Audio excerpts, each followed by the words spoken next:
Alrighty.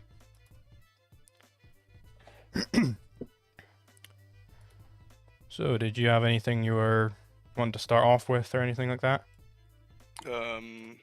What, like an opening statement?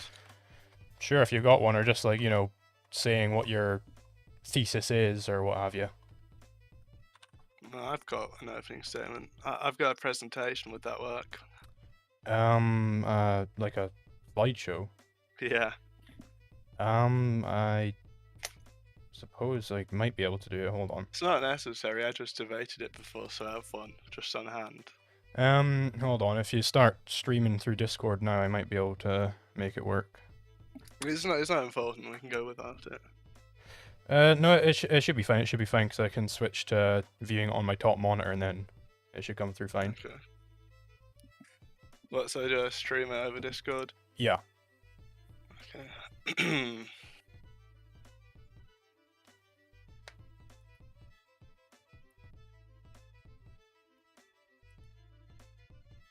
Alright, I can see it. Is it on stream and everything? Yep. Okay, so I just had this quick presentation from a previous debate. So I've just got a brief summary. I mean, this is your point, so you're going to make it, but just generally to summarize, interest rates below the natural rate will lead to unsustainable credit growth in the capital goods sector. So that will lead to malinvestments, an illusion of growth, and a bubble that will eventually have to pop. So this is another important thing to stress here: overinvestment in capital goods, underinvestment in consumer goods. I think it's not, for example, people compare it to price controls. You know, if you put a artificially low price on oil, you'll have an over demand, so unsustainable demand. I don't think this is analogous, because it would be more analogous to increasing the supply of oil to decrease prices rather than just price controls. I don't think there's a such thing as the natural interest rate, which I think is required for this theory. And also there's some sort of implied irrationality. So basically every time the interest rate gets lower or there's a credit expansion, people are going to make the same mistake over and over again over hundreds of years in a cyclical manner.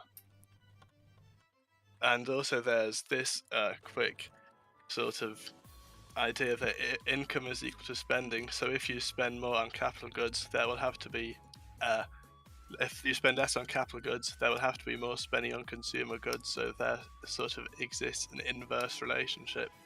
So if there is increasing demand with decreasing investment on capital goods, why would there be unemployment, is one point. Why isn't there unemployment during the boom if there is basically not enough demand in the goods sector? And yeah, another implication is that the size of the boom will predict the bust, rather than the size of the bust predicting the boom. We have Milton Friedman, who argued against this with his plucking model. This is an illustration. He says rather than the size of the boom predicting the bust, the size of the bust will predict the boom. I know you don't know empirics, but just here's a quick paper showing that the amplitude of a contraction is more correlated with the subsequent expansion than the other way around. This is just a paper showing that. We also have, why are rates so low? Is it because the Fed is, being weird? I think it has more to do with the natural rate of interest falling. I don't think this is a good concept, but we have some estimates of it, and it's been falling over time. So it's not just the Fed, it's caused by things like this, as this paper says, rising income inequality, higher savings, an aging population, stuff like that. So the Fed is not the issue. Low interest rates can be blamed on things like inequality and the savings glut. We also, if you want good rules on interest rates, you shouldn't look at the natural rate, you should look at things like the Taylor rule, which says as inflation increases, the interest rate will have to increase in a proportionate way or more than the rate of inflation has increased.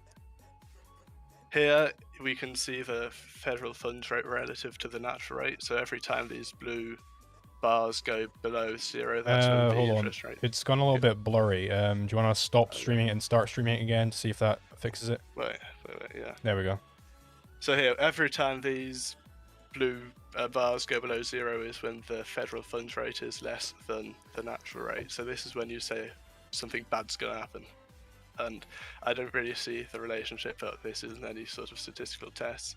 And what's important to point out is I don't think credit expansion has nothing to do with business cycles or recessions. I just don't think it happens in the manner as the Austrian Business Cycle would say.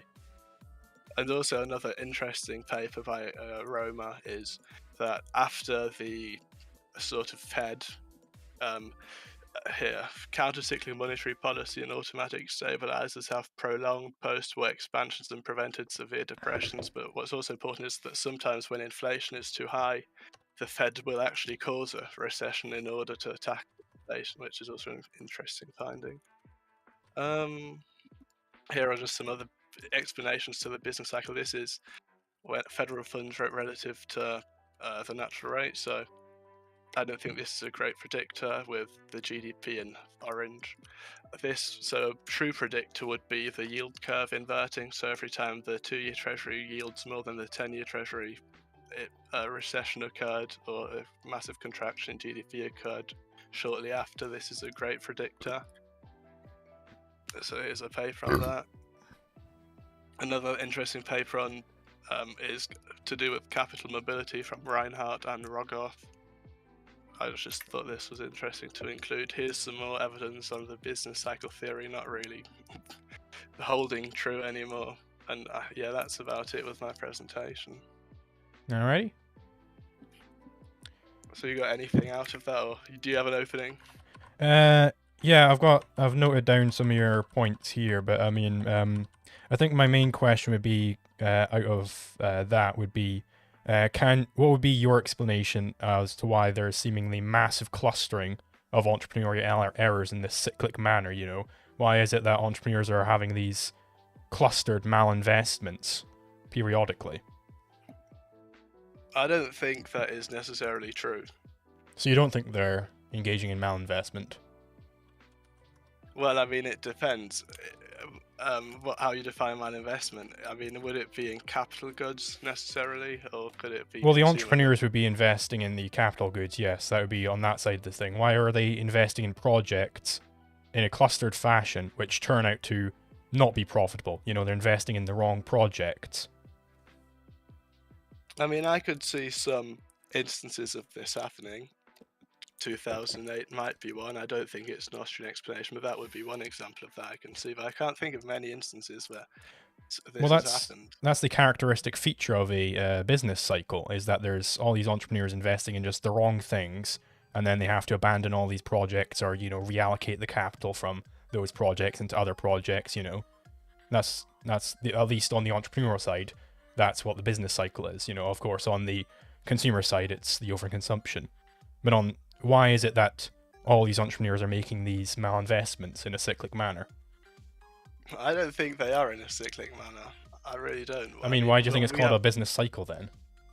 Well, I mean, this is sort of your theory. I mean, it's called a business cycle, but people contend this. They don't say there's one cyclical explanation. They say it could, you know, it's not necessarily cyclical. So, I mean, it's just like a coincidence that all these alternative causes of this clustered malinvestment just so happen to be happening one after the other.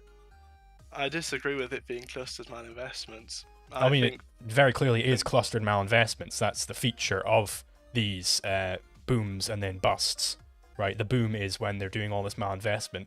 The bust when, oops, it didn't work. Well, what about the plucking model then, which says that the size of the boom doesn't necessarily predict the size of the bust as well as the size of the bust predicts? Kind of irrelevant. No, it's not. Right now, I'm just trying to get you to explain why exactly there is all this clustered malinvestment. Because there definitely is clustered malinvestment. Whether the size of the boom predicts the size of the bust is irrelevant to that. No, not really. It absolutely is, because there could be other factors at play which would make the bust not be so bad as it might have been, right? It might be that some new technology came out during the bust, which, you know, created all this new wealth and stuff like that, right? Well, but if your theory is that unsustainable investment builds up and accumulates, then it has to come back down in about the same manner. Otherwise, it wasn't a malinvestment. Right, but you're not because keeping all other variables equal there. You're just looking at this historic circumstance of, well, there's this malinvestment, and oh, but the relating bust to that wasn't as big as you might expect if there was just the malinvestment in play. But there isn't just the malinvestment in play. All sorts of other factors at play in the economy. You didn't keep all the other variables equal. So, we wouldn't expect it to be perfectly predictive. But this at least explains the general trend of the boom-bust cycle. So, I mean, I disagree. do you really not think there is clustered malinvestment going on? I can give you maybe 1929, 2008, but the business sort of there's more of a cyclical nature to it than those two events. It's completely uncontested that there is clustered malinvestment going on in the boom-bust cycle. The causes of that, and how to solve that, as some might say, that's what's in dispute. The thing in dispute isn't that there is clustered malinvestment. Well, I think it is, because if you look at other explanations of recessions, it would be oversaving. That has not a lot to do with malinvestment. It's just well, there are of course two halves to it, right? There is the overconsumption half and the malinvestment half. Now, the specific historical circumstances will dictate which half of this plays the bigger role, of course. But I mean, there is clustered malinvestment. That is a feature of the business cycle. At least in some of them, right? You have to at least concede that. So yes. What would be the cause in at least those ones? So then it wouldn't be a cycle. So I think many of the shocks are exogenous, but if there are endogenous shocks like 2008, then I think there's the falling natural rate of interest at play due to things like savings gluts driving down interest rates. I don't think it has to do. But why would that lead to a clustered malinvestment? Because the point of entrepreneurs is there's this natural selection of sorts which would select for the best entrepreneurs, the best predictors of what is going to happen in the future, right? So why would it be that they would all make these mistakes in a clustered manner, right? If all the bad entrepreneurs should be getting weeded out. Well, it's obviously because the interest rate is low, and that's why people... Right, artificially low. No. So it's just because it's lowering, naturally. Yeah. But the natural lowering of it would be due to supply and demand, and the entire job of the entrepreneur is to predict supply and demand. Well, I mean, so if you want to look at why 2008 specifically happened, the interest rates were very low due to oversaving in China. Right, but right now we're just looking at the clustered malinvestment. Yeah, but you said during the ones I concede where there was malinvestment. Okay. Not the whole cyclical nature. But what caused the malinvestment there then? It was imperfect information. But there's always imperfect information, but there's not always clustered malinvestment. Well, I'm going to explain why in this case there was. So we had incredibly complex derivatives. No one knew what was in them. People bought these derivatives. Very complex derivatives derivatives meaning calculus or... No, not calculus. Basically complex financial instruments before the financial crisis. Okay. People bought them, then people didn't just buy them. People actually I bet this derivative is going to fail. That was another trade people engaged with. So off of one derivative, there was a huge ballooning of people making bets on it, and that was a lot of money trillions of dollars based on one derivative. But hypothetically. Why did entrepreneurs across basically the entire market, why did almost all of them fall for this bad investment? Because of low interest rates. I'd say would be part of it. And for example, it was a new thing. But why would naturally low interest rates, if that's your argument, why would those naturally low interest rates cause all these entrepreneurs to fall for this bad investment, but they don't fall for other bad investments? I mean, during that time, actually, it wasn't just this one bad investment. 2008 was a factor of many things. It wasn't just housing that failed. It was the entire financial system. Mm-hmm. I agree. And Yeah, so why is it that, if you're saying that the cause of the clustered malinvestment was that there was this bad investment, Why is it that they all chose to go for this bad investment, though? You're saying what they were malinvesting in, not why they were malinvesting in the first place. Oh no, yeah.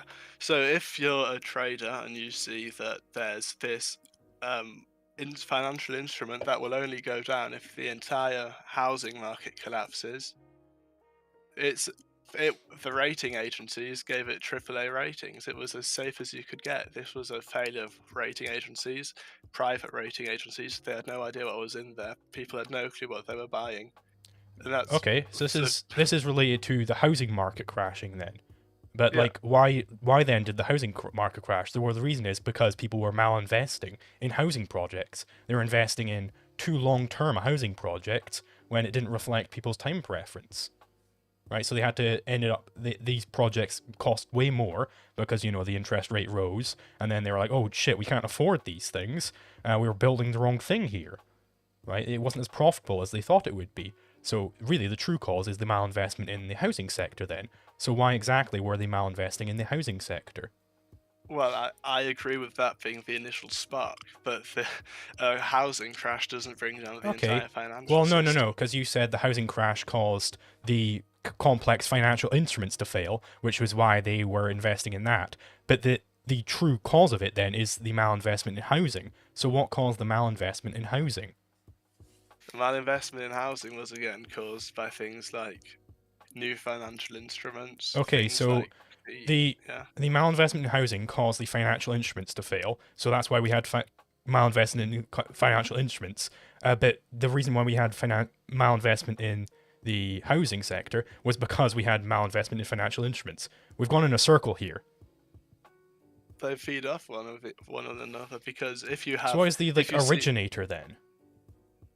the originator of what? This cycle, was it perhaps that they were malinvesting in both these things? In which case, why? Why was that initiatory malinvestment present?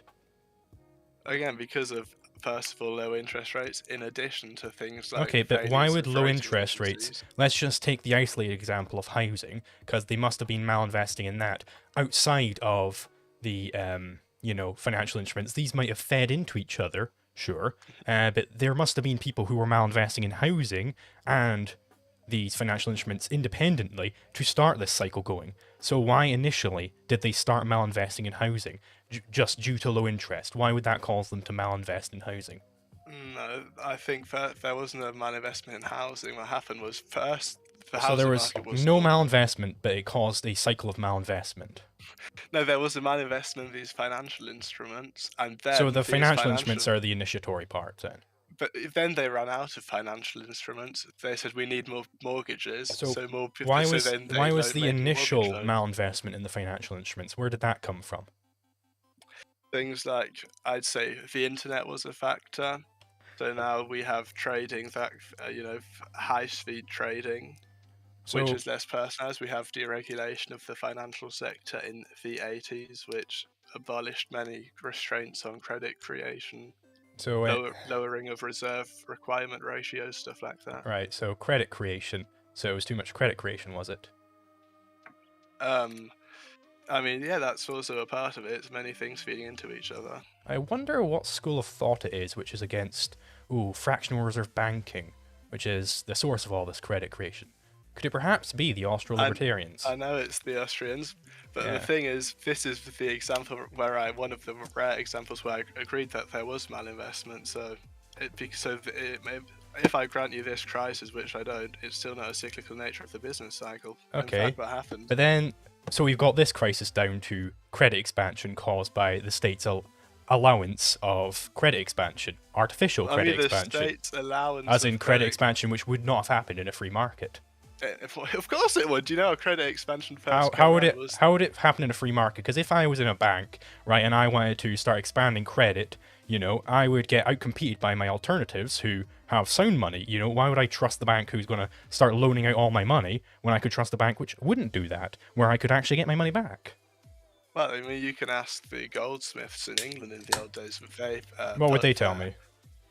well, that's where the first case of sort of fractional reserve banking happened. People put their gold stuff to goldsmiths, and the goldsmiths wrote out IOUs, in a private market and said, here, I'll give you this IOU, but at the end of the day, you gave IOUs out worth more than the actual reserves of gold. Which is fraud, he so had. it can only happen when the government is allowing that fraud. It couldn't happen in a free market. Well, are you arguing for governments now? No, I'm arguing what for a do you free mean market. I'm saying this fractional reserve banking would not arise in a free market. But I mean, it kind of did. I mean, the government didn't regulate. Yeah. I mean, obviously there was a government, but the government didn't force them to do this. This is absolutely a false view of history. Hoppe goes over this in the Economics and Ethics of Private Property. It was the state, basically, they started buying up all the gold from the banks, and in exchange they issued, they said, all right, banks are going to issue money, you're going to issue notes instead of giving out straight gold, and you're going to start storing your gold with us. And then eventually they were like, okay, well, you've got all the gold. You're no longer allowed to get the gold. It's just going to be that money. And, the bankers, they might, what's in it for them? Why would they go along with this whole con? Well, it was actually because that allows them to defraud the public, essentially. They can just start printing out money and defrauding the public. So do you not think this happened under free banking? No. Free banking didn't have credit creation. It may have had credit creation, but certainly not artificial credit creation. I don't know what that means. What's artificial credit creation? Artificial as in, you are supplying extra loanable funds without an increase in saving. So there are like two different types. So there are like two different types of growth. There are sustainable growth and unsustainable growth. It's unsustainable growth, which is the originator of business cycles. So, for sustainable growth, I'll just give you a quick overview. If there's a change in time preference such that more people save, this leads to more funds available for credit markets, which opens up credit for entrepreneurs to purchase factors of production. So new longer lines of production are started, which corresponds to the consumer's lower time preference, and the additional investment pays off with an expanded set of resources in the future, which is economic growth. And that's it. That's sustainable growth. So you can get credit expansion. That credit expansion has to come about as a result of a lower time preference and thus more savings. More savings frees up more resources for the credit market to use. But if why does the credit market necessarily need those? We already agree. Why does it need resources to loan out? No, I can't just loan out nothing. That wouldn't be a loan. It would just be me saying, hey, I'm going to loan you $0 and you can pay it back whenever. Oh, you already paid it back. Wow, cool. You loan out credit, but the reserve requirement ratio is 0, so you don't necessarily need a reserve. Well, you still need those resources to be freed up by people saving. You can't just loan out nothing. When you have more saving, you have more available to the credit market, because the consumer market is now using up less. I don't think that's true. What on earth isn't true about it? Of course, when you have a reduction in one area, you're going to have more freed up for other people. Like if I was a big buyer of steel and I didn't buy as much steel anymore, there would be more steel available for other people to purchase. Because it's scarce. Yeah, but it's not like credit isn't really scarce. That's the thing. When they loan you credit, that's new credit that never existed. It would be they need to actually back that up with scarce resources. That's the thing. They don't. If we're not in a free market, they don't. If the government's going to back it up with the point of a gun, right? If they're going to say you're going to take this fiat down your throat or we're going to shoot you. Yeah, but that's what happens. Which is coercion. So you can have this artificial credit where they don't actually have to back it up. You can have that in an unfree market, in a state-controlled system, right? To increase loans in a free market, people need to forego consumption in order to loan out those funds to other people, right? I mean, I disagree with that. Why would you need the force of a government gun? You can just... How on earth could you increase loans without more people foregoing consumption, right? Because the entire point of loaning out is it is a low time preference person loaning to a high time preference person, because the high time preference person prefers the money now, and they'll have to pay back more later. But they value the more later less than the less now, whereas the low time preference person has the opposite values. That's what was required for a loan to take place. So to increase the level of loans, you need to have people foregoing consumption. You need to have lower time preference. In a full reserve system, and I'm not convinced. Yes, which is a free market. So in a non-full reserve system, I absolutely agree. This does not need to occur, but that's where you get this artificial credit, where it's not actually backed up by people's time preferences. I don't see why the private sector wouldn't do that. I mean, this is a hypothetical discussion. They couldn't do that. They would not be able to, because you wouldn't have there's no government. You wouldn't have a double coincidence of once, so the other party wouldn't agree to it. Why would the other party not agree to it? Because the time preferences wouldn't line up. In the free banking, I just explained that you need to have a double coincidence of once for a loan to take place. Right? You need a low time preference person and a higher time preference person. And it needs to be such that the lower time preference person prefers the money they'll get in the future more than what they're giving up now, and the higher time preference person prefers their money getting there now over the more money they have to pay back in the future. Okay, you need that double coincidence of once. Walk me through this. I deposit my money in a bank, 1,000. What happens to it? Wow. I think it's best to work with Crusoe and Friday to go over the double coincidence of once here. Right? I don't think so. If you're getting confused at just Crusoe and Friday, I really don't know how you're going to get through the bank. It's almost the opposite. The real system is too complicated to reduce it to such things. So what do you mean? Do you think you don't need double coincidence of once in trade? It depends. It depends. So yes, can you give me a counterexample where you don't need a double coincidence of once?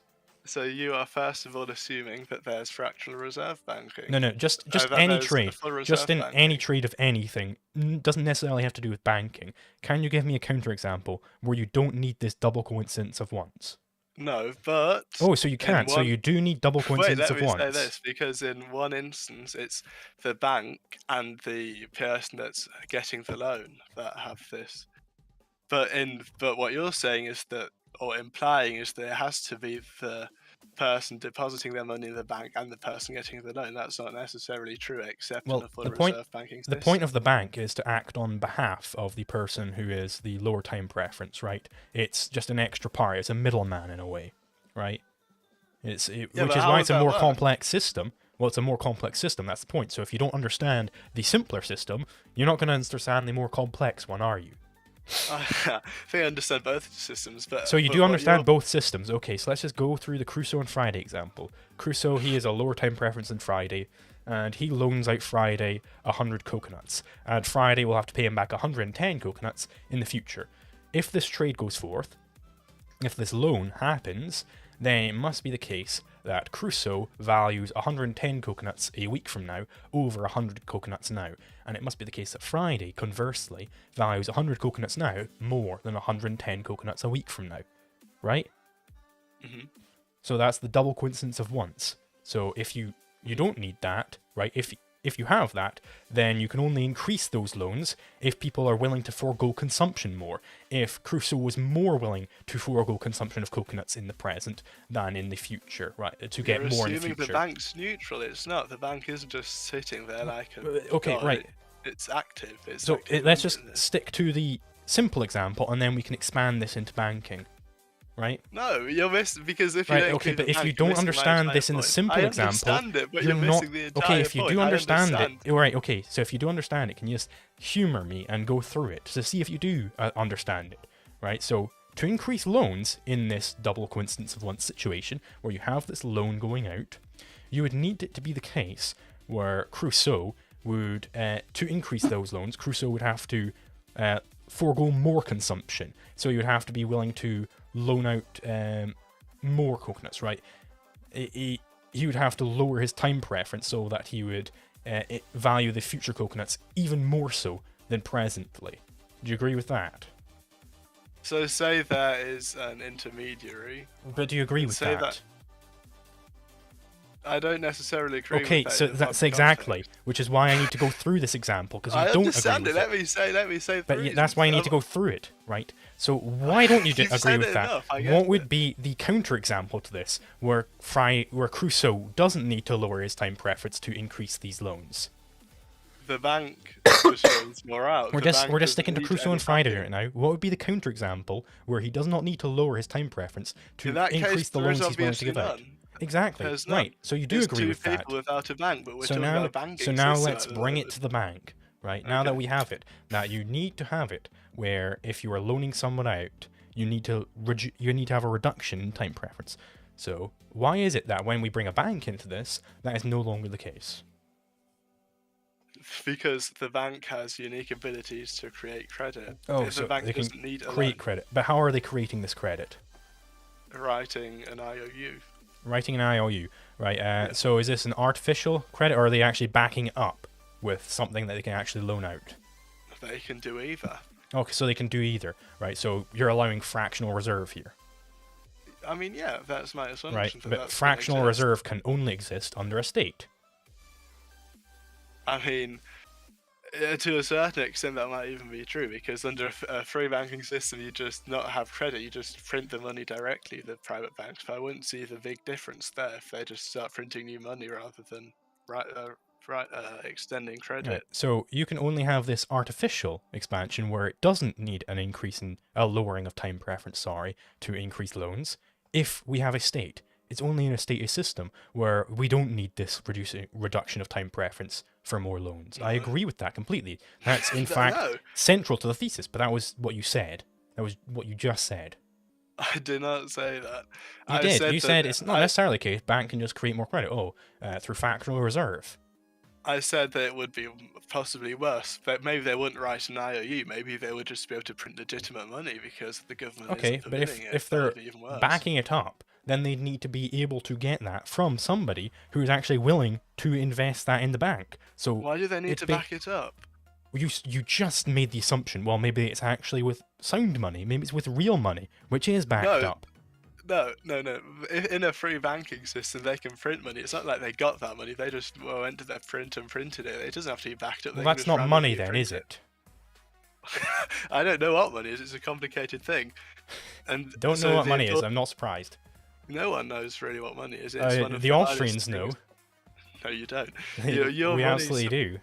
I mean, I don't even know Austrians agree on that. Some think it's hard money, like some things is like just hard money. Some think it's the what's the Austrian money supply, true money supply, or something, the TMS. You can't agree on that.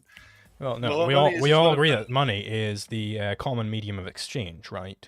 It reduces the necessity to have this double coincidence of once in every single trade, because we have this common medium which we all want, right? If it's sound money, that is, it's not going to be tampered with in any sort of way. I disagree with that. I saw many Austrians So you think sound money can be tampered with?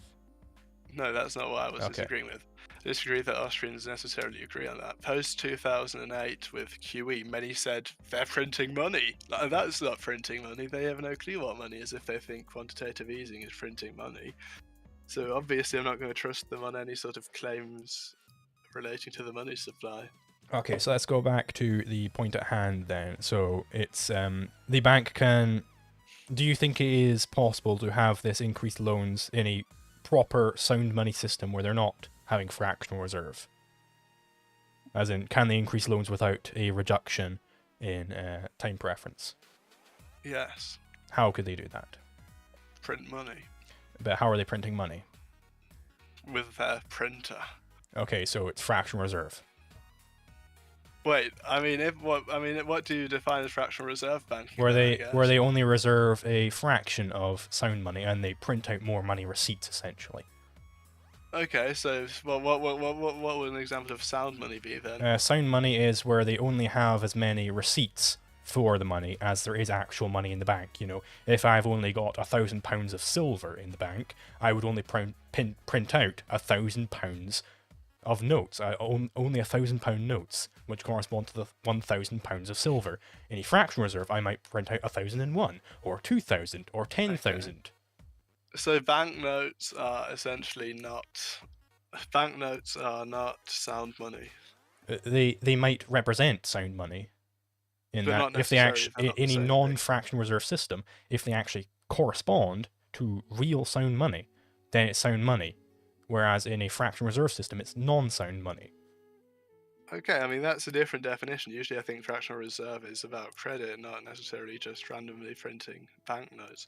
But okay, that's an okay definition. So, but then this happened during free banking. All the banks had individual autonomy to print their own money, so and they did. Under this definition of fractional reserve, how, under a sound banking, a full reserve bank, do you think it's possible for them to increase the loans without a reduction in time preference? My entire argument is that there won't be a Okay, do you think that's full possible? reserve system. What's possible? Do you think it's possible in a full reserve system to increase loans without a reduction in time preference? No. Okay, good. So you can only do that, you can only have this artificial expansion of credit when you're not in sound money, when you have fractional reserve banking, which can only result from the state. No, it can't. How? We had, what do you think the free banking era was state? If it had fractional reserve, it definitely had state meddling in there. So the Scottish free banking, I'm not familiar with it. the United States free banking. Not familiar with it. So those were the two main examples of free banking, and Okay. the banks just printed their own money. In different regions. Okay, so how did they do this if it was a true free market? How did they go about this? Well, so they do. I mean, I don't know. They just printed their own money. It's not that complicated. Right. Yeah, but why did they not get immediately outcompeted? And why were they not taken to court for fraud? Because it wasn't fraudulent to do that. Oh no, it absolutely is fraudulent. Well, I mean, this will be getting into probably your ethics now, and I don't think that's something I can do. I mean, during that time, it wasn't seen as fraudulent. I mean, then it was wrong. They were wrong at that time. The courts were wrong, which, of course, the courts were state-run. Oh, the state has cropped up, it would seem. Well, I mean, okay. I mean, if there was no government at all, they just say that's fraud. That's a hypothesis. I don't know whether that's true. That would be... Well, a court which didn't say that, a court which did not punish fraud, I don't know how many people would be going to that court. If I was defrauded, why would I choose to go to the court which, why would I agree to go to the court which is fine with fraud? You're vaguing the question by calling it fraud. I don't care whether it's fraud or not. I think fractional reserve banking is bad for other reasons. Right. So how would it rise in a free market then, though? Why would I go to the bank which is allowed to defraud me and which will start giving my money away and which will provide me money which will inflate, which will, lose its value over time? Why would I go to that bank when I can go to a bank with sound money? Well, that's sort of assuming perfect competition as well as perfect information. How on earth is it assuming perfect competition? Perfect information. And perfect competition to an extent, because in the old days, it was the problem that you'd have not monopolized banks, but sort of oligopolies. In villages, it was hard to get. Okay, so I'm in a village. So you had your one local bank. I'm in a village with one local bank, and they are doing these terrible business practices. Nobody would want to do that. So I'm like, hey, I'll start a bank. Guys, you can put your money with me. I'll store it properly. And then people will be like, oh shit, yeah, I'll undercut them completely. I'll win. Well, I mean, I guess that would be a theory, but that didn't happen back then, I don't think. And right, because the government had monopolized courts. Yeah, because the government had monopolized courts, and then they took over the banks, right? Okay, I mean, I suppose so. Yeah. So it's, the banks were free to do what they wanted to, but obviously, if you say the legal system enforced it, I mean, who knows? That might be true. I can't hypothesize what would happen under a truly free system absent of all forces of government. Right, so that means it all comes back to government. The only way you can have this artificial increase of credit is when you have the state who are allowing it. Maybe. I mean, I have no reason to believe that, but we could work off of that. Alright, sure. So you have this artificial expansion of credit, which doesn't correspond with an increase of savings, as the time preference is remaining the same, right? So additional credit means more loanable funds to entrepreneurs, meaning longer lines of production. So interest rate falls, meaning consumption and borrowing increase. Because the fall of interest was artificial and didn't reflect consumers' time preference, consumers are therefore over-consuming, as in consuming more than they really should be. Factor prices are bid up due to the increase in investment.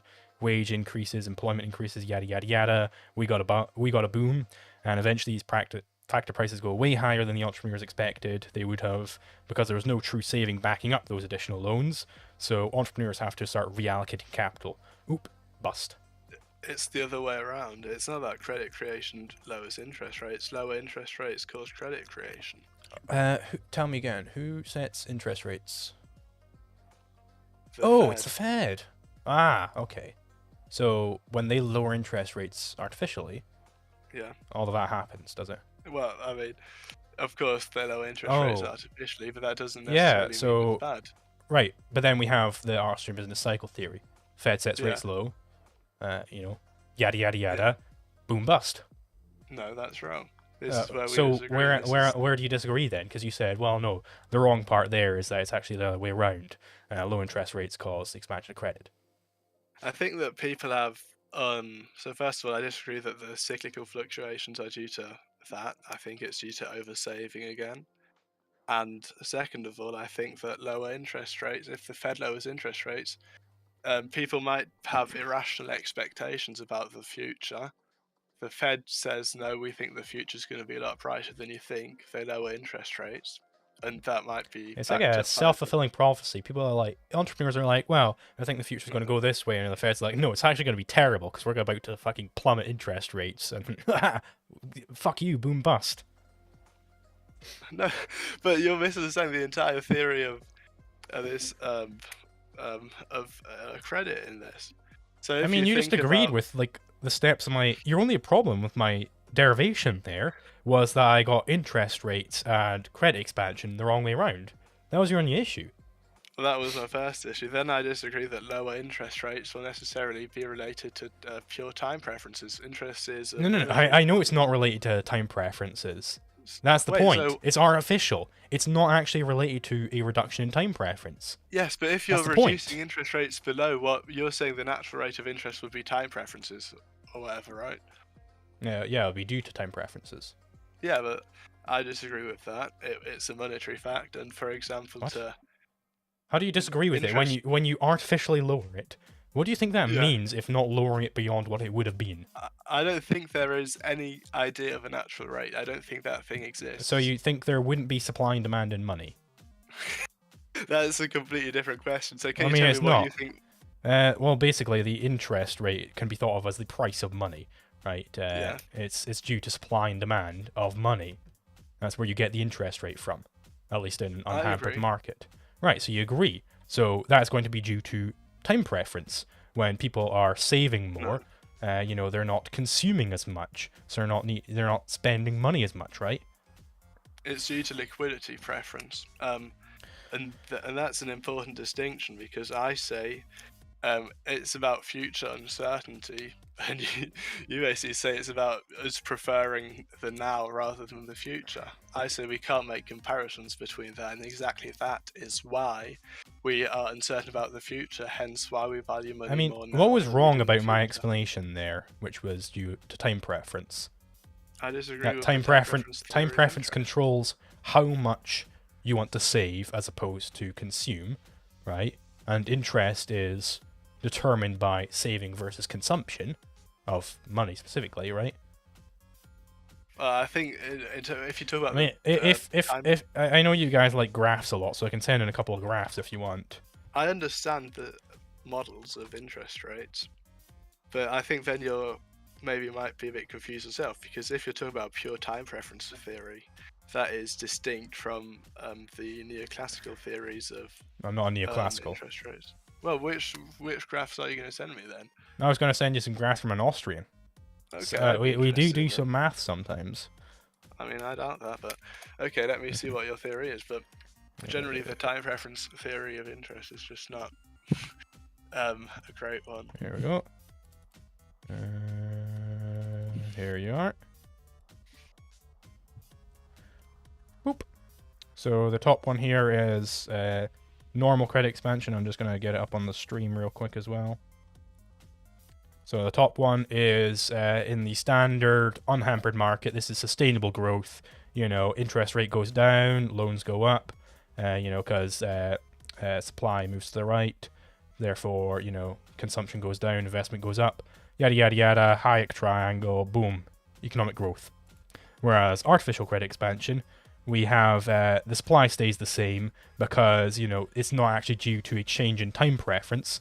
So that's not going to change, right? You just pump in this delta M, this extra money. So, you have this delta M throughout,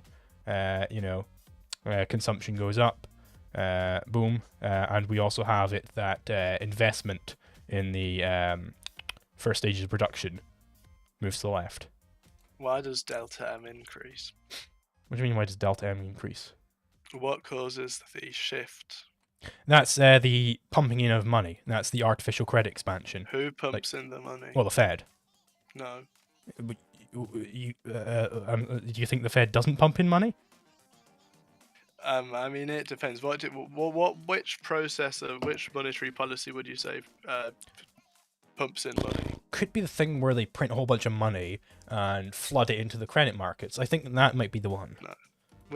So you think that doesn't happen, or do you think that isn't actually pumping in money to the credit markets? I'm confused here. It depends on which monetary policy you mean. Do you mean just... Oh, it's got to be the policy where they print a whole bunch of money and flood it into the credit markets. It's got to be that one. There are different distinctions there. Do you mean QE, or do you mean... I mean the one where they print a bunch of money and they flood it into the credit markets. Whatever you want to call that one, it's that one. I don't even think that makes a lot of sense. Do you think that doesn't happen?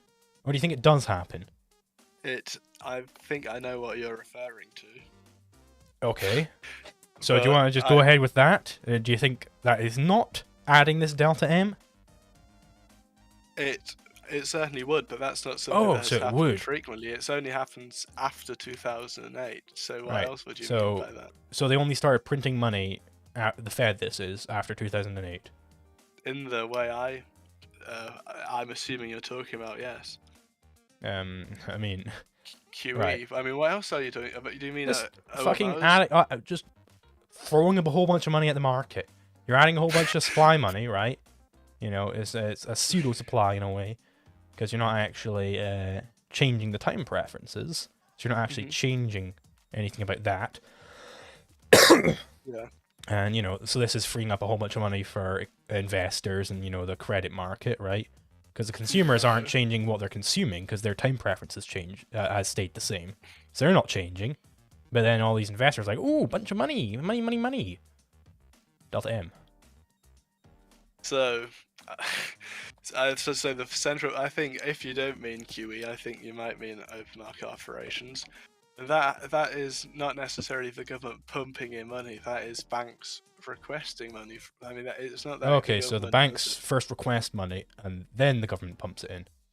Yes. Okay, so that's a huge difference. Sorry, but what changes about this argument then?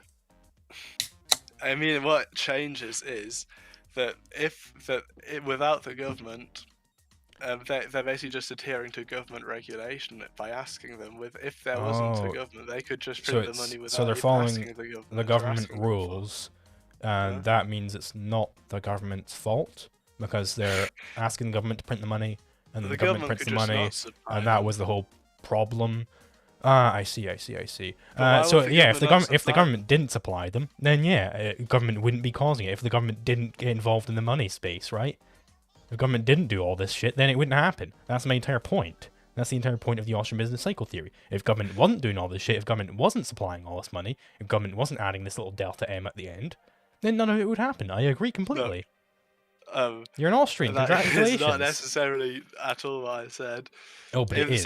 So the thing about what happens in an open market operation is they make an exchange. They don't print money. What they do is they say it's a swap. They take away bonds or financial instruments in return for reserves. That's what they do. It's not like so they don't print any money. It depends on what your definition of money is. Of course, unsound money, right? They don't print any Fed notes, do they? Would you say no? Would you say reserves are money? Central bank reserves? It depends what you mean by reserves. Right? Is this the Fed notes that they're printing off? No, it's money only banks can use between each other. And what is this money used for? Is it just for fun? They just pass it around for fun? It's for example, if I'm a bank, I have 10,000. I make loans worth 20,000. I don't have enough money, so I can ask other banks for. Oh, so it allows banks to artificially increase credit. Oh, this seems a lot like they're printing money. They're just doing it through an extra intermediary. But they're just doing it through an intermediary. It's still the Fed allowing them to print all this money. Of course, but I don't think that's a problem.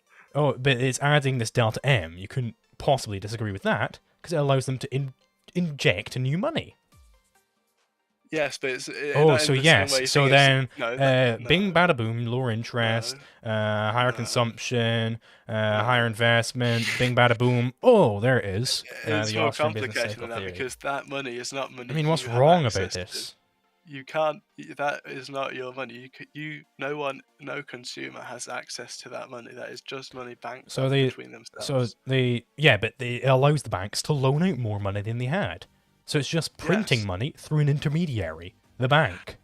Well, this is the point. The banks make the loan first. They basically print money or Yeah, expand credit it's first, and it's then they get creating this. new money out of thin air. That's the entire Yes, problem. That's where the that delta is M true, comes from. but it's not the Fed doing that. The Fed's It's the Fed allowing this enabling to it, of happen. course. If Yeah, the of Fed didn't course, but exist, this that's couldn't completely happen. different. So it's private forces making that decision, and the No, no, Fed no. not It's the stopping Fed it. allowing this to happen. If the Fed did not exist, this couldn't have Of happened. course. There wouldn't be these Fed notes, which they're giving out to the banks, which allow the banks to create new money. It wouldn't exist. Wait, so before the Fed, money printing wouldn't exist? Well, you could print, notes in correspondence to how much money you actually have, how much sound money you have. That is, What do but you you couldn't, say to the Fed, "Hey, Fed, can I get one of these cool new notes which allows me to print a whole bunch of money?" Oh wait, the Fed doesn't exist yet. Are Sorry. you talking about backing money up with something? Well, yeah, if you need to actually back up the notes that you have with some sound money like gold or silver or whatever.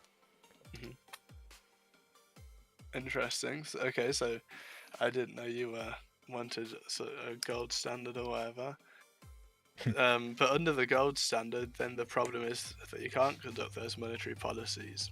And that is the way bigger problem. No, That's what that is the solution. Because when No. you can conduct these monetary policies, we have this little delta M here that I'm sure you've noticed by now. I've mentioned it a few Yes. times. And that causes a whole bunch of issues, it seems. No. Oh, What it does is, what happens when interest rates go down is it causes more people to invest, but it doesn't necessarily have to be malinvestment, and that's what's shown. so they are throughout able history. to invest more than they otherwise would, which doesn't correspond with actual time preferences. And that I doesn't disagree mean with time preferences being. oh my part of god! But we agreed at the beginning that No. that the only way we could invest without care about time preferences was through the scheme of allowing, printing of money in some way or another. it. Time preferences are not really related to interest. So if you You think lower they're not? interest, Okay, that so doesn't mean what was that- wrong with my derivation of interest through time preference? What was wrong about it? that when you have interest rates don't refer to you preferring to consume now rather than in the future. It refers to you preferring to hold money now rather than in the future. Yes, which is due to time preference, I think. No. Yes. It's due to uncertainty. A low time preference would mean, however, for whatever reason you have the low time preference, it might be due to you're uncertain about the future or whatever. No. That might be why you have a low time preference, right? But it's time preference. You prefer to have the money in the future rather than the money now. Well, of course, but then you're. That's time basically- preference. Then you're going away. Then you're defining it in a completely different way than most people do. I'm genuinely So- not. So if I were to look at the true time preference theory of interest, that is not what they would I've say. never heard of that, so I don't know. Well, that's the pure time preference theory of interest. Okay. The one I was assuming you're talking about. I don't know. I just read books and then I say it to you. That's all I do. I don't so- read the titles. What do you think? I am a nerd? I mean, yeah. So if you're talking about time preference, then interchangeably with liquidity preference. So basically, Well, I'm not talking about interchangeably. I'm saying your preference for your uncertainty about the future might be why you have a certain time preference, but it's still the time preference at play here. yeah, but then you The can't reasons make the why same you have a argument. given time preference aren't really relevant to that. It is, because now you can't say that interest rates communicate how much stuff is going to be basically worth in the future. Now you can't. Well, it make that communicates the argument, time preference, right? That's what interest yeah, rates but do. that's that your definition of time preference, but that's completely different now, because now it's not that people think there are more resources in the future than there really are. If you define it including things What? like uncertainty. That's nobody's definition of time preference is that there might be more resource in the future than now. It's that you No, no, time preference is not how what. much you value a present good over a future good. Yes, but but the whole point is that if you lower the interest rate artificially, you are sending wrong information about the future resources, Hmm. right? But So, but that it doesn't argument wouldn't truly work anymore. reflect time preference. 'Cause What doesn't true? well, it doesn't reflect, the present time preference, which means that you're going to invest in things which don't correspond to people's time preferences, which means there isn't as high a demand as you would think there would be. So you're going to be not making as much profit as you thought there would be. So these projects are going to have to be abandoned or repurposed or No, what have you. not if you add uncertainty to it, because uncertainty means you don't know. Okay, The right. Fed Yeah. could be wrong, but the Fed could be right. Yeah, there's always uncertainty, right? That's where fluctuations come in. There's a difference between But a business cycle and a uncertainty, fluctuation. A fluctuation is just, an individual investor thought something would pay off, but it didn't, and he was like, ah, shit. no. Whereas a business cycle is investors across the whole market thought something would work, and uh-oh, didn't work. The cause of this is, of course, the Fed. No. So first of all, I still think you can't say that most of the fluctuations in the business cycle can be explained by malinvestment. And second of all, No. I don't. I believe I don't make that claim. I don't claim that most of the fluctuations in the business cycle are due to malinvestment. I claim that fluctuations in general are not relevant to the business cycle. I claim that the business cycle is due to mass malinvestment okay. across the market. So give me examples of recessions that happen due to the business cycle. Well, I don't know all of them. No, I mean all of them. Okay, so that so I disagree with that. What makes you think that? Where Because that is the general economic explanation of where no a boom and bust could come from. no it genuinely isn't. The economic consensus is probably that it's due to No, oversaving. you're citing economists who try and hive their cycle theory away from like their monetary theory and their capital theory, and they never the twain shall meet. They segregate their economics, but this is not a general economic theory. But the business cycle is a feature of economics, so it has to be explained through a general economic theory, not a So piecemeal theory which contradicts itself. so if I list off a bunch of recessions, you're going to say that almost every single one of them is due to malinvestment. If they're a genuine recession, i.e., it's due to a business cycle, then yes, I will say yes to it. Okay, so for example, you wouldn't include 2020, that one. That was just the government, not necessarily the Austrian side of the business cycle, right? Well, 2020. Let's think about this. So that was basically the government said nobody's allowed to go to work anymore. I don't think that's a true business cycle because that's not malinvestment, really. Yeah. That's just people. They're just government saying nobody's allowed to do anything anymore, right? Yeah. There might be some explanation out there where there was malinvestment. I've not looked into it, but that's my initial thoughts on it. Okay, so you genuinely think that all of these are characterized by malinvestment rather than by lack of demand or overinvestment? Well, there's two sides of the coin. It's malinvestment and overconsumption. So the overconsumption, I can go over this. Overconsumption is because consumers did not show that they preferred future output to present output. In fact, they decreased savings at the lower interest rate because there's this artificial credit expansion, right? Yeah. Okay, I mean, so what would you say 2001? What caused that? I'm not familiar. The .com. I mean, if it was a business cycle, then malinvestment and overconsumption. It was malinvestment, but interest rates didn't change too Okay, much. there you go. So malinvestment. So They were not consistent with the Austrian cycle. It was the .com bust, like the stock market thing. Okay, and why does that make it not consistent if you think it was caused by malinvestment? Because there wasn't a huge decrease of interest rates below the natural rate. I mean, the Fed has been setting interest rates for fucking donkeys. Yeah, but they weren't below the natural rate. They were high. Oh, so they were setting it, of course. Yeah, so how did you figure out the natural rate there? There's estimates of it. Oh, estimates, of course, made by God, I assume. No, I think it's a silly idea too, but if you want to look at it, the interest rates were high during that period, higher than economists say would be justified. No, because Interest rates economists, I hovered, think they are, yes, God. they hovered at 5 to 6% around that period. I And mean, that's it's entirely, if you think about it, there could be a flip side to it, to the business cycle theory. If you set interest rates too high, you're going to have more investment in short-term investments than you really should, because it's when you set the interest rates lower than they should be, you can have more long-term investments, whereas when they're shorter than when it's higher than it should be, it's shorter term investments, right? So you're still having this malinvestment, it's just in a different way. So that could be the cause of that malinvestment. well, a reverse business cycle. Well, I mean, it's still a business cycle, 'cause it's still malinvestment. I'll go over Walter Block's example. So if you have an interest rate of 4%, the present discounted value, i.e., if a present discounted value in a dollar over a year is how much you'd be willing to bid to receive that dollar in a year, given some interest rate. So if that interest rate is 4%, the present discounted value is 96 cents, and at 3%, it's 97%. It's 97 cents.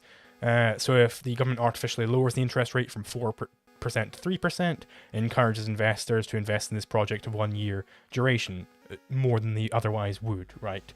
Because it increases the value of it a little bit. So there will be a tendency towards investments of this sort. And this effect is greatly exacerbated in long-term investments, which is why a reduction really favors those long-term investments. But increase of it would really defavor those long-term investments in favor of the short-term investments, right? Mm-hmm. So that's still business. That's the Austrian business cycle theory, right? It's just the flip side of it when you have higher than normal interest rates. Mm-hmm. So either way, you can still get malinvestment and all the problems there. Well, but that malinvestment would be in consumer goods, or what would that be in? I mean, still capital goods, I imagine, because it's still, entrepreneurs. Okay, I mean, I've not heard of that one before.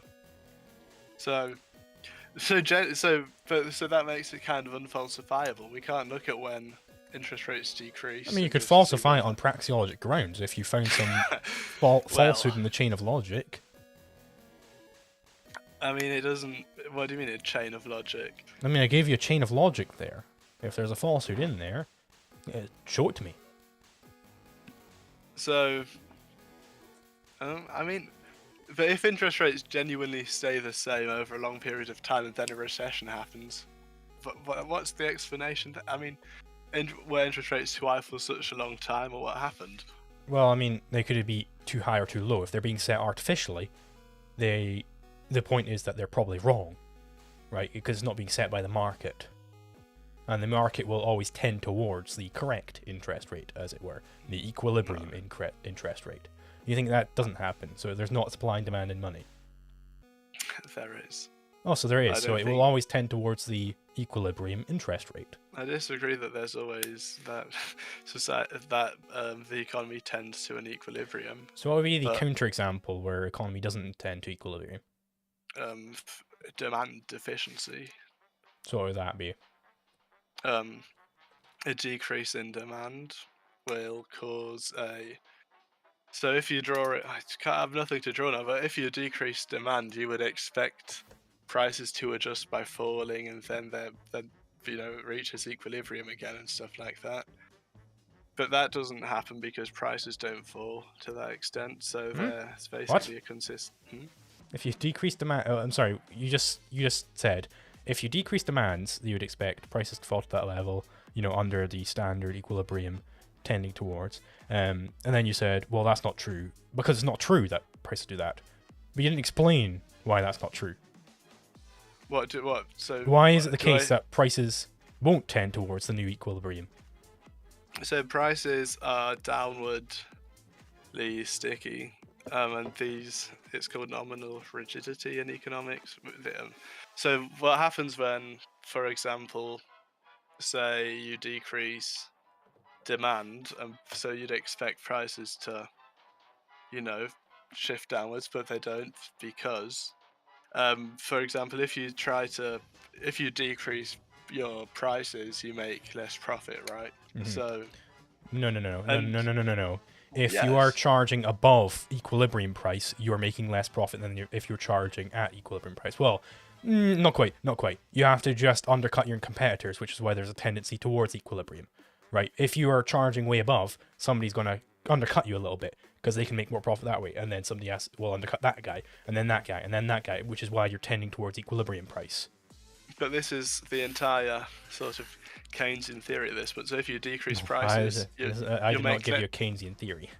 you'll make less profit, right? If you decrease prices, or less Not revenue. necessarily. Not necessarily. If I'm selling potatoes and my prices are at $1 trillion per potato, I'm not going to sell to fucking anybody. Whereas if I decrease my price to, I don't know, £1 per potato, right, $1 per potato, just to keep it in the same currency, then I might make way more money because people might actually be willing to pay $1 per potato, whereas nobody's going to be fucking willing to pay $1 trillion per potato. So that's an instance where I've decreased my prices gigantically and I've increased my profits from 0 to something above 0. But the second part of this is where you'll also have to pay your workers less, right? Because that will reflect deflation. Yeah, so the workers, their wages are also going to tend towards equilibrium. You'll have to pay them less, though, right? Oh no! Oh, I'm crying. I don't care. No, but you agree, right? You'll have to pay them less. Not necessarily. Why not?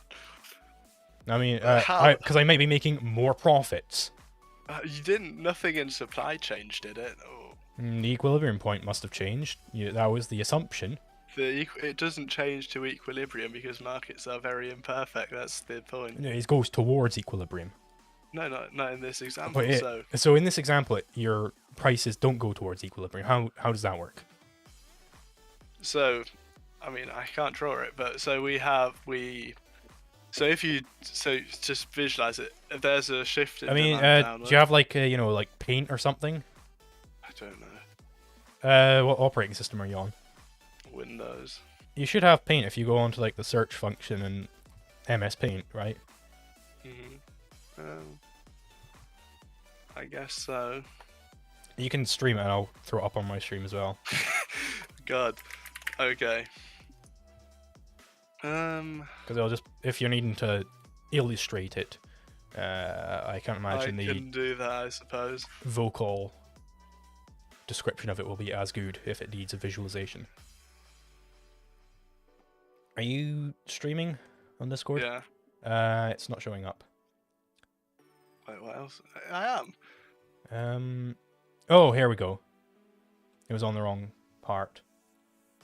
So, let's look at this. Okay, here we have... I'm an Austrian, I hate curves. Well, you sent me one, so I can... So here we have, supply, demand. And so what are the W and L? That's wage, and this is labour. Okay. So let's say there's a decrease in demand, right? So what traditional theory would say is we'll reach equilibrium here. But what Keynesians say happens is, here you see, so you'd see the wages fall, you'd see quantity fall.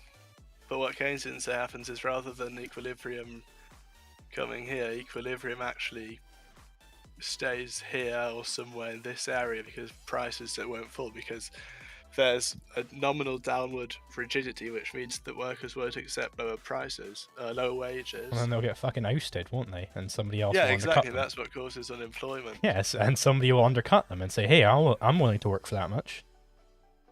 Well, but this is then where the so you have the same undercutting on the employee side as you do on the sales side. You still have that same undercutting. This is where the deflationary spiral comes in. So people lose their jobs. You could say, okay, they might get a new one, but at that point, they're not making a lot of money. They're making less money than they otherwise would have. So demand will shift again. So there's another downward shift in demand. People are making less money or they're unemployed. So here, employment will fall even more. Prices will stay at, or wages will stay about. Look, it's gonna be bad. This is where it doesn't tend to equilibrium. Why would this be bad? going at? It'll tend towards some sort of point where it all goes to, we could say, an equilibrium, where we have the people who are now employed, who want to be employed at that price, and, the demand it all stabilizes, right? It's all going to tend towards that point. Well, that's where I mean, Keynesians disagree. I mean, why would it be the case that it constantly goes to the left, though? Because why would it constantly go to the left? Example. Right? Why wouldn't it stop at some point? Because this is something you can look at. You can look up at deflationary spiral. So, for example, falling demand will lead to falling prices, which will lead to bankruptcies, which will lead to layoffs and wage reductions, which will again lead to falling demand. So it's sort of a vicious cycle, if you want. Right, but you haven't explained why the cycle would remain constant and wouldn't, damp down with time. No, I can explain a cyclical interaction which doesn't continue forever. If we have damped harmonic motion, I have just a weight on a spring and I pull that spring down and then let it go back up. This is a cycle, when it goes down, oh no, that's just going to force it to go back up again, but it's damped, so it tends towards, rest point. So I agree that at some point it might reach equilibrium again, but there is a point and it would tend towards that point. No, there's a point. It's going to continue going until it reaches that point, surely. So it can it's like a damped oscillation. No. It's very much like a damped oscillation. You can think of it as this. Eventually, it might find it. I gave you a mathematics example. You gotta appreciate that. That's sort of interesting, but so the reality is, at some point in 20 years, who knows? Maybe we're back at equilibrium or towards equilibrium. But for the entire time it was tending there. No, for a lot of time it was on. If you look at a supply and demand graph, at least it's falling. But on like a meta level, it was tending towards the true equilibrium, we could say. Yeah, so it was always tending there. So we still have this tendency towards equilibrium. It wasn't always tending there. No. On a meta level, we can use the term meta equilibrium if that would please you. It was always tending towards this meta equilibrium. Well, if there's always going to be fluctuations, of course. There are fluctuations in everything. It's not a fluctuation. But it'll always tend towards this meta equilibrium, and then this meta equilibrium demand might go up, and suddenly, boom, the meta equilibrium shifts to the right, and boom, it's starting to tend towards that point, and boom, it's always tending there. When someone usually says it tends to equilibrium, what at least I think they mean is, what I just drew, okay, prices might not adjust immediately, but they'll be somewhere they'll fall in that direction or whatever. Right. Okay. And the demand won't shift again, but in this case, demand keeps shifting down. And I can accept your definition of equilibrium. I'll give you that. But then we have this concept of meta equilibrium, which I've brought in, and how can you dispute that it's tending towards this meta equilibrium in some way? I've not heard of meta equilibrium, but I don't know what that. Like, debating towards meta equilibrium, that at some point it will sort of go back up again. Or rather, this, wage curve isn't going to continuously go to the left forever. It'll at some point rest. And, then we have this tendency towards that. But then, really, the entire time, it was tending towards that point. Which I've denoted the meta equilibrium. If you define it, I've never heard of that concept. If you want me, I'm pretty sure I just coined it because I don't want to get caught up in semantics over what equilibrium means. But we could agree surely that it would tend towards that point, wherever that would be. Tending towards kind of implies that it's constantly struggling to get back there. At least in my mind, but it would, right? It would, because it's going towards that point. It's struggling to get there.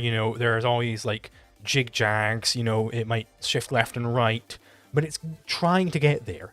No, it's not like it's sort of going there slowly. It's actually going exactly the opposite direction. So when Austrians say tendency, it doesn't necessarily mean that it's going there slowly, because there are all these zigzags in economic data, right?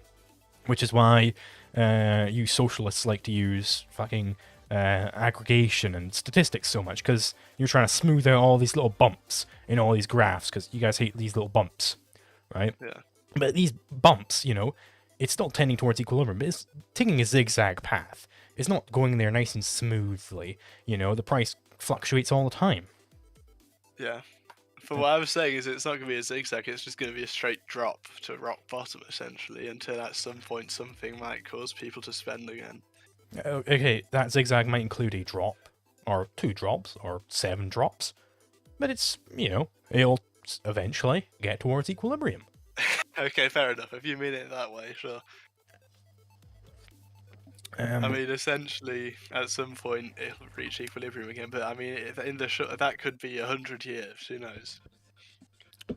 So I'm just. And that's not really helpful for contemporary economic decision making. Oh, it's very helpful because it gives you a general economic theory.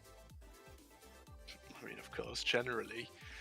But yeah, so a general economic theory is, of course, I think that would be good at explaining physics. Oh no, wait, economics. That's what a general economic theory would be good at. Yeah, but okay, no. Let's say we know that, hypothetically, we know that for 300 years this thing will keep dropping and be out of equilibrium, but in how would we know that? Years, just hypothetically, right? Would you say that then at that point it's useful to know that in 400 years it'll be back up, or should we at this point maybe react differently? I mean, you'd be describing an economics which doesn't exist. No, we have general theories which can tell us general trends, and that graph I just showed. These economic, there is no general theory of what humans will do in the future. Keynes wrote it. No, but he's wrong. He doesn't understand human action. Well, so I mean, I think it's completely consistent with human action. The example I just gave, people won't accept wage. It's not consistent because human action is necessarily unpredictable. Do you think it's not predictable that humans won't like getting a? Well, I should say it's necessarily not perfectly predictable. There are certain economic truths that you can derive from the general theory of human action, but you can't predict what humans will do in the future.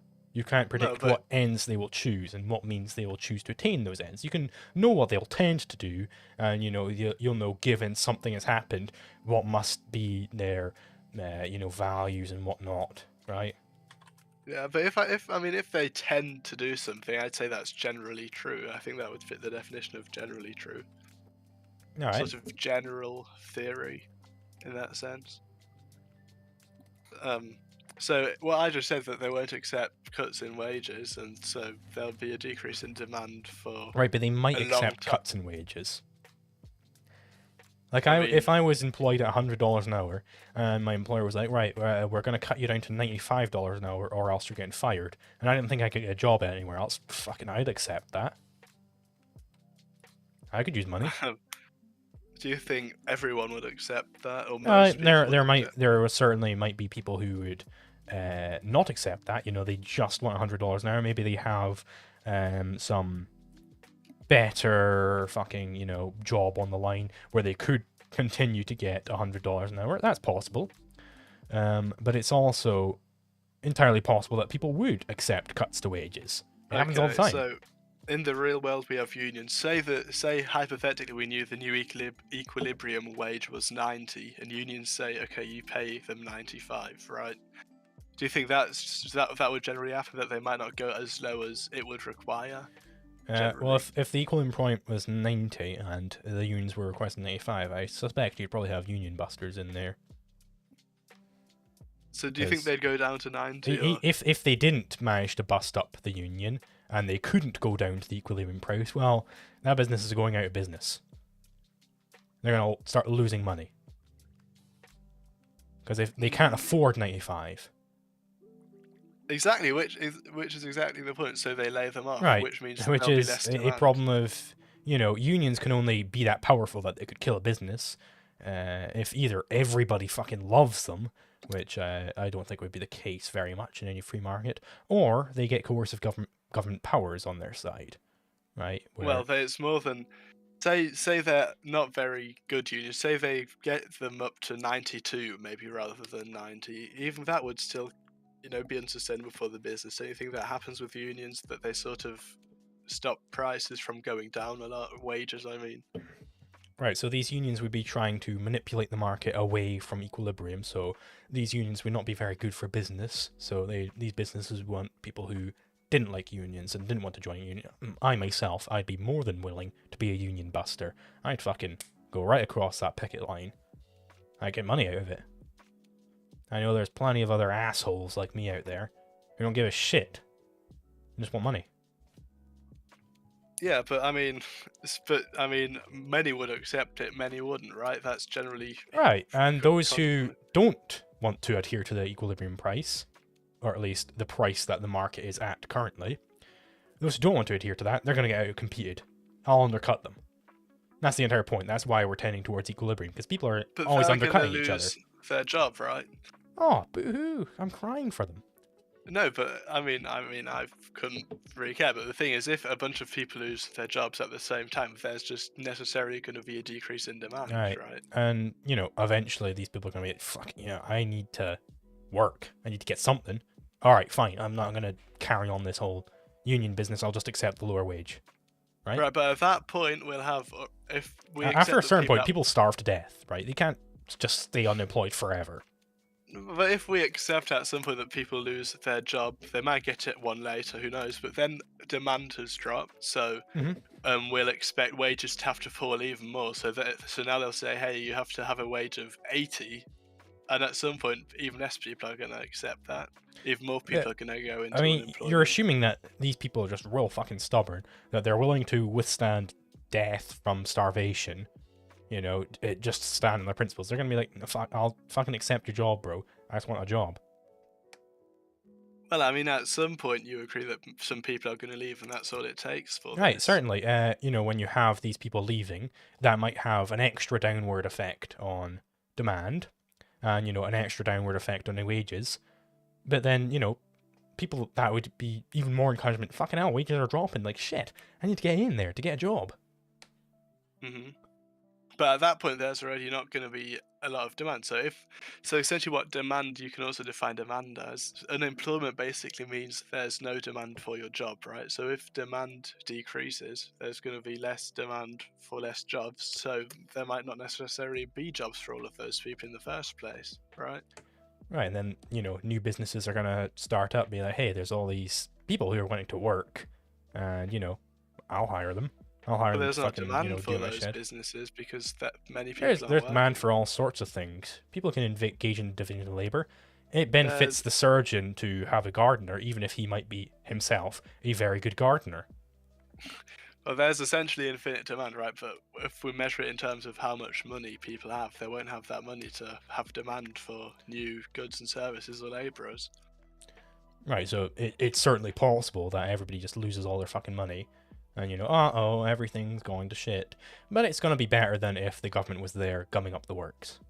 No, that's okay. Well, certainly it would be far better. That's how Keynesians define a depression. If the government was gumming up the works, whoa, I thought we established that it was the government who started recessions. No. So what are the recessions which don't come about as a result of government? Future uncertainty. So there's always future uncertainty.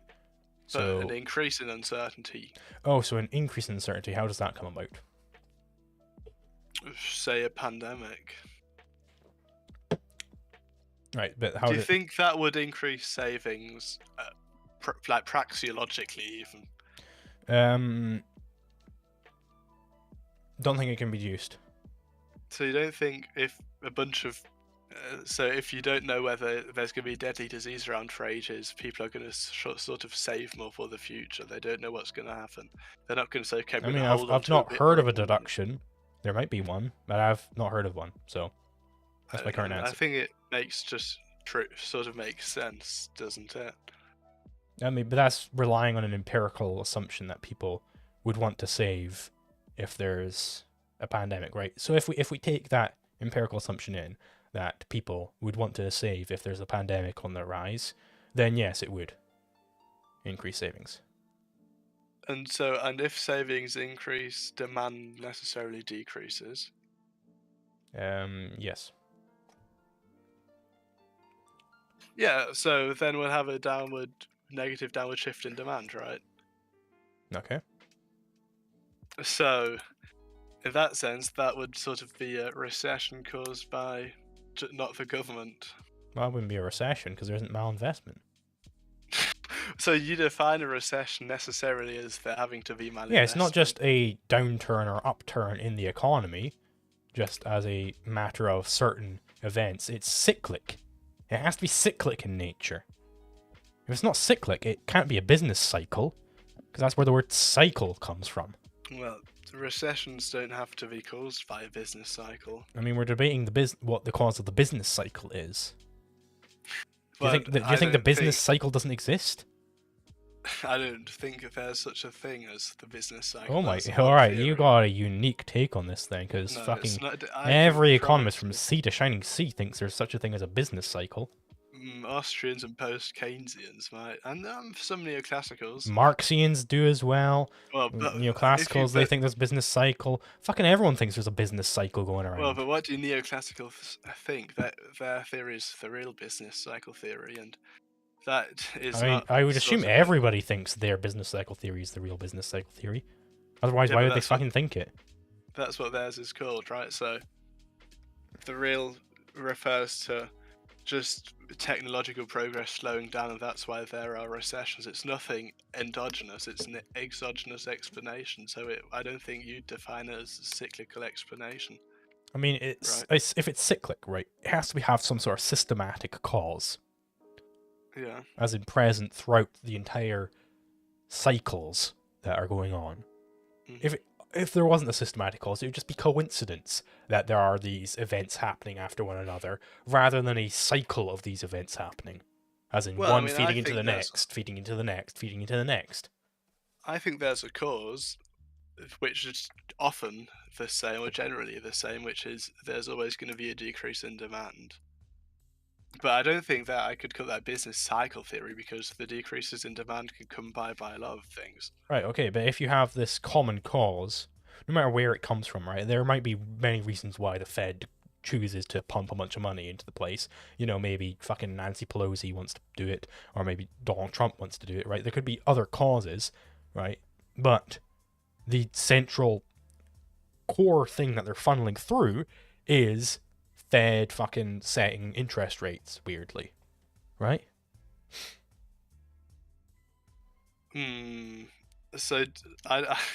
So I think demand drops have little to do with Feds increasing the interest rate. Explain. So I think demand decreases if there's uncertainty, not when the Fed lowers interest rates. The opposite happens. I mean, didn't we go over this earlier? Yeah, so we didn't come to an agreement, right? Well, I mean, when you have this additional credit, like the true, like the demand for loans, right? We've seen it on the graph. When you have this delta M, it gets shifted to the right, right? And then, demand goes up. I'm pretty sure you agreed with the graph, at least. I disagree with the implications of the graph, because I disagree that translates into the graph above. Because, of course, if there is more money, the interest rate is going to decrease. That is out of question, sort of. But I don't think that will lead to those malinvestments. But if you have a different interest rate, a reduced interest rate, there is, more loans going around. Yeah, more than there otherwise would have been, but I don't think that magically all those loans are going to. But if you have way more funds being loaned out, and all these investors are, hey, we got a bunch of money, let's invest in this super crazy long-term project instead of this super short-term project. Right, you're investing in the wrong thing there. There's an analogy I can bring up here. Imagine Robinson Crusoe is on his island. He has some stock of resources, right? And he's got various projects going on, right? But then one day he walks out of his cave and he sees some colourful mushrooms outside, and he's like, whoa, that's some pretty cool mushrooms, and he decides to eat them, right? And then these mushrooms make him hallucinate. They make him hallucinate that he has a far greater supply of resources than he otherwise would have. Maybe even the island's bigger, and he just has huge stacks of resources to make all sorts of crazy capital goods, and he'll be super well satisfied by everything. So under this, he would surely, if he believed that these new resources were actually real resources, he would certainly decide to invest differently than he otherwise would. He might, instead of building a small hut, he might build a giant mansion because he thinks he has all the resources to build a mansion. Instead of building a tiny raft to get off the island, he might build a yacht or a cruise ship or something like that, right? His investment plans will be different to how they otherwise would have been because he thinks he has way more resources than he does.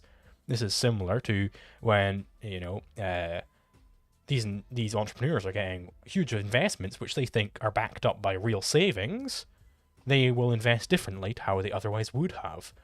We have the same malinvestment. So I don't think that's what interest rates communicate. People don't think, they don't think, You agree interest rates mean more loanable funds? Well, of course, yes. Yeah, so these investors are getting a whole bunch of cool loans. So they think they have more resources at their disposal. They don't realize these loans are going to be fucking impossible to pay back, right? No, that's... Because they're not actually going to make the money. They're not impossible to pay back. But these loans are artificial. There isn't actually the demand there. What do you mean there isn't demand there? Because the time preferences aren't the source of all these loanable funds.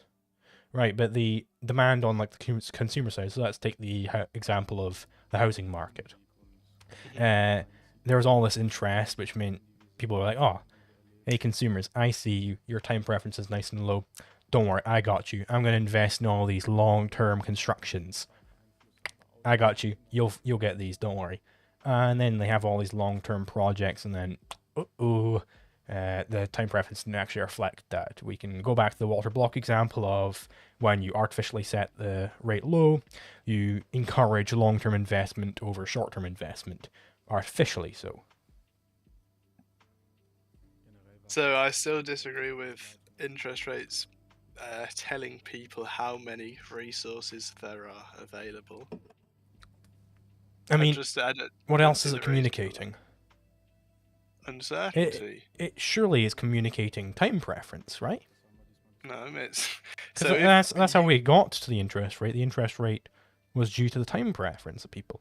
So I mean, it may be your definition of time preference, but when I think about why do I want to have an interest rate and what determines how high it is, I think about uncertainty. I don't think about, okay, I want to have stuff... But at the base level, you're thinking about how much you prefer the present to the future.